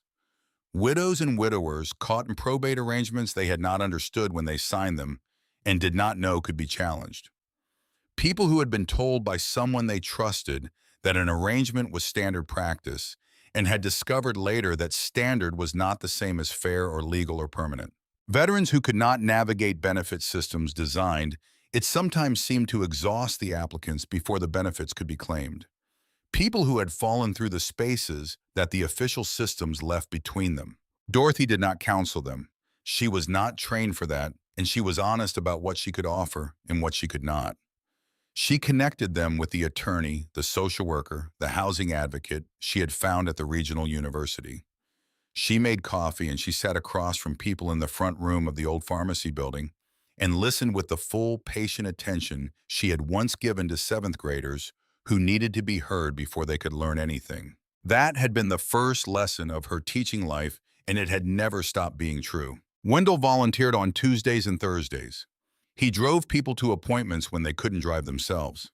He helped with intake paperwork sitting at the front desk with the unhurried manner in the workman's hands that made people feel, without his having to say anything about it, that they were talking to someone who was not in a hurry and was not going to judge them. People found it easy to talk to him in the same way Dorothy thought that they had once found it easy to sit with Earl Hale on the bench outside the post office and talk about nothing particular until something important found its way out. One evening in late April, they locked up the center together and stood on the sidewalk in the spring air. The main street of Dawson was quiet at that hour. Hardware store, closed diner showing its lights, trees along the street. In that early stage of spring where the buds have opened, but the full canopy hasn't arrived yet. Everything, the tentative, hopeful green of things that have decided to try again. "You ever think about how strange this is?" Wendell said. Dorothy looked at the sign. Strange how, less than a year ago, you got off a bus with one suitcase and less than $50. He paused. Now you're running a community center and selling bourbon that was made before most of the people buying it were born. Dorothy smiled. The real kind, the kind that comes without planning. My father spent his whole life afraid someone would take what he'd built, she said. He hid it, sealed it, lived poor, his entire life to keep it safe. All that time, what he was actually protecting was the ability to hand it to me. Some people show love loudly, Wendell said. Others dig a room in the ground and hope you find it. Dorothy laughed, a real laugh without the complex undertow that most of the laughing she had done in the past year had carried. It sounded the way laughing is supposed to sound. Patrice called on a Saturday morning in early May. Dorothy was in the garden behind the house, turning soil with a spade in the section she had marked out in March for vegetables when the phone rang. She came in with dirt on her gloves and answered it. Mom, a pause. It's Patrice. I know, Dorothy said. Can I come visit? Another pause and then, not for any reason, just to visit. Dorothy pulled off one glove and set it on the counter. She looked out the kitchen window at the garden, the turned earth, and the tomato stakes she had put in the back field beyond it, where the spring grass had come in thick and uneven and alive with the particular abundance that neglected land produces when someone starts caring for it again.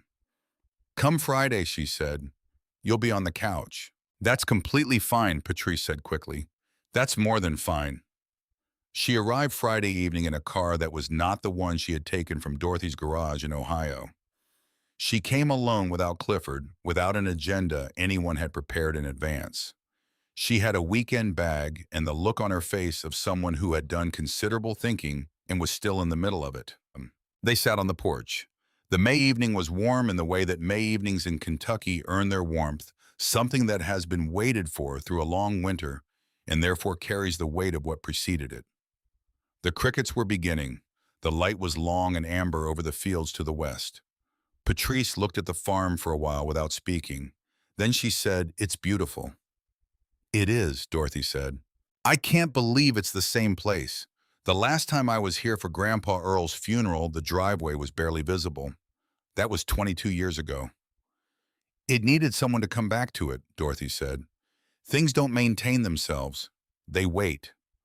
The statement carried more than its surface, and both of them knew it, and neither of them made the application explicit because it didn't need to be. "Clifford is in serious trouble," Patrice said. "Legally, I think you know more about why than I do." "Probably," Dorothy said. "Heather told him to find an attorney who wasn't connected to the agency. He did. I think it's very serious." Dorothy looked at the fields. She had filed the counterclaim because what Clifford had done was a wrong that the relevant systems existed to address, and declining to engage those systems to spare him their consequences would have been a kind of dishonesty she was not prepared to perform. What happened now was between Clifford and the process. She had no desire to watch it. "How are your children?" Dorothy said. Patrice looked at her. The question was a door, and they both understood it as a door. "They ask about you," Patrice said. The younger one drew a picture of a farm at school and told her teacher it was where her grandmother lived. Dorothy felt something shift in her chest, quietly the way a room changes temperature when a window is open somewhere else in the house. "She's never been here," Dorothy said. "No." Patrice pressed her lips together. "I'd like to bring them, if you'd have us." "Bring them in the summer," Dorothy said. "There'll be a working garden by then. They can see what it looks like when something grows." Patrice nodded. She looked down at her hands. "Mom, I need to tell you something." She looked up. "After the courthouse, after January, I spent a long time thinking about what you said. About coming back as your daughter, not as someone who wanted something from you. And I realized I had to figure out what the difference actually was, not as a concept, but for me specifically." She stopped. "I don't think I've been your daughter in the way you meant it since before Dad got sick. Maybe longer. I showed up at holidays and called on birthdays and told myself that was enough. It wasn't." Dorothy looked at the woman across from her on the porch of the farm that had been in their family for 3 generations, and she thought about all the things she could say. the things that were true but would not be useful, the things that were kind but were not honest. She was 71 years old, and she had stopped having the patience for conversations that avoided their own centers. I know, she said. I let it be enough too for a long time. Because the real version of the relationship required more from both of us, and we both chose the easier version. She paused. We can choose differently. Patrice stayed through Sunday. She helped in the garden Saturday morning, following Dorothy's direction, without trying to redirect it, doing the work that was asked without making it about herself. In the afternoon, Dorothy brought her to the community center. The retired attorney was there for a Saturday session, working with a couple in their mid-70s whose contractor had misappropriated renovation funds. Patrice sat in the back of the room and watched without saying anything.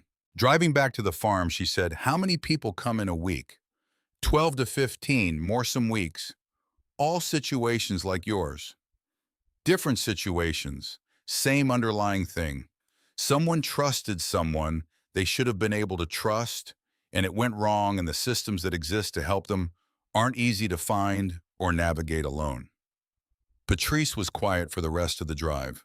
Dorothy let the quiet be what it was. Before Patrice left Sunday afternoon, she stood by her car in the driveway and looked at the workshop at the far end of the yard. She had looked at it twice before without saying anything. This time she said something. "What's actually in there, Mom?" Dorothy looked at her daughter. The afternoon light was on Patrice's face, and she looked in that light more genuinely like herself than she had in a long time, like the woman she was when she was not performing the version of herself that Clifford had always expected. "Come back in the summer," Dorothy said. "With the children. I'll show you." Patrice smiled, the real kind, unguarded from some place in her that had not been visible in years. Dorothy recognized it. It was the smile she remembered from when Patrice was very young, before the decades of careful self-management had taught her to moderate it. They hugged at the car. Not quickly, not with the managed efficiency of people performing affection for an audience. Patrice held on and Dorothy held on, and the hug lasted long enough to mean what it was supposed to mean. "I love you," Patrice said. "I love you too," Dorothy said. She watched the car until it disappeared around the bend of County Road 9. Then she stood in the driveway in the Sunday quiet. The fields to the west had the long, late spring light across them, and the grass moved in the slight wind that came up in the evenings when the day's warmth began to shift. She walked to the workshop. The combination lock opened on the first try. She went inside, crossed to the northeast corner, lifted the plywood cover, opened the hatch. 8 rungs down. The cool, controlled air. The faint mechanical breath of the ventilation system, steady and reliable, doing its work in the dark, the way it had always done. She turned on the flashlight. She did not count the bottles. She knew the inventory by heart. Current total number, sold number, remaining, the projected release schedule through the following year. She had not come down here to count. She walked to the workbench.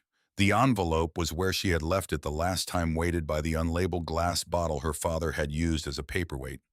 She did not pick it up. She set her hand on it, felt the thick paper under her palm, the shape of the folded pages inside. She thought about Earl Hale at 24 years old in 1949, standing on this land with a pregnant wife and 60 acres that produced nothing and no good options in any direction. She thought about the 2 years he had spent digging this room bucket by bucket in the dark, spreading the clay across the backfield at night so no one would see it accumulate. She thought about 18 years of work filling these shelves around her, every bottle a portion of days that no one else knew existed. She thought about him sealing the room and walking away from it and choosing for the rest of his long life to appear to have nothing. She thought about what it cost to love someone so much that you built them something with your hands and then spent decades standing between them and the thing you'd built, keeping it safe until they were the one person who needed it and had nothing else. He had not hidden this from her. He had hidden it for her. The distinction was everything. She took her hand off the envelope. She turned off the flashlight and stood for a moment in the total dark of the vault, surrounded by the work of her father's life and the cool air he had designed to outlast him. The ventilation system breathed softly in the walls. Steady, reliable, doing its job without acknowledgement the way the best things do. Then she climbed the ladder closed. The hatch walked out of the workshop into the evening. Wendell was at the fence line on the north side of the property working a post that had come loose in the previous week's rain, methodical and unhurried as always. He looked up when she crossed the yard. He raised his hand. Dorothy raised hers. She walked past the garden where the first seedlings had broken through earlier that week, past the porch, with its cedar planks, past the kitchen window, where the table was visible through the glass. The table where she had first read her father's letter on a winter night, when the farm was dark and cold, and nothing was certain. She walked to the edge of the property where the land sloped down toward the creek. The water was running clear with the last of the snowmelt from up in the hills. She stood on the bank and looked back at the farm from this angle, the angle she had come to think of as the one that showed it truly. The house white on four sides now. The porch where she and Wendell ate cake on cold mornings and talked about fences. The garden behind the house where something was growing. The workshop with its new door and its combination lock, and everything beneath it, all those years, all that work, all that love, in the only form her father had known how to give it. The fields running flat and green to the road. County Road 9 beyond the tree line. The road she had walked on a November morning with a suitcase and $47, and no plan except that this was hers and she intended to stand on it. She was 71 years old. She had been taken from methodically and by her own children, and she had come to a ruin in Kentucky and found that it was not a ruin at all, but a gift dressed in disrepair left by a man who loved her in the only language he had ever fully commanded. She had built something here. Not alone Wendell had been there. Marcus Doyle had been there. The anonymous $300 in the mailbox had arrived at the exact moment it was needed. But the decisions had been hers. The patience had been hers. The stubbornness, her father's stubbornness, which she had inherited along with his land and his letter and his watch, had been entirely hers. She reached into her jacket pocket and held the pocket watch in her palm. Warm from her body, heavy for its size, the same weight it had always been. She did not open it. She did not need to read the face or feel the numbers on the back. She knew what they were. She knew what they had opened. Her father had carried this watch for the last 20 years of his life. Before that, it had been his father's. The wheat stalks on the front face worn smooth by generations of thumbs. The four numbers on the back scratched by hand with precision and care, as deliberate as everything Earl Hale had ever done. You'll know when you need them. She had known. She had stood in the northeast corner of a falling down workshop in November and knocked on a concrete floor and heard the hollow echo beneath it, and known in the way you know, things that have been patient enough to wait for you, that those four numbers were not a date or a memorial or a sentimental gesture. They were a key. Her father had been telling her for 22 years that she held the key. She simply hadn't known yet what it was meant to open.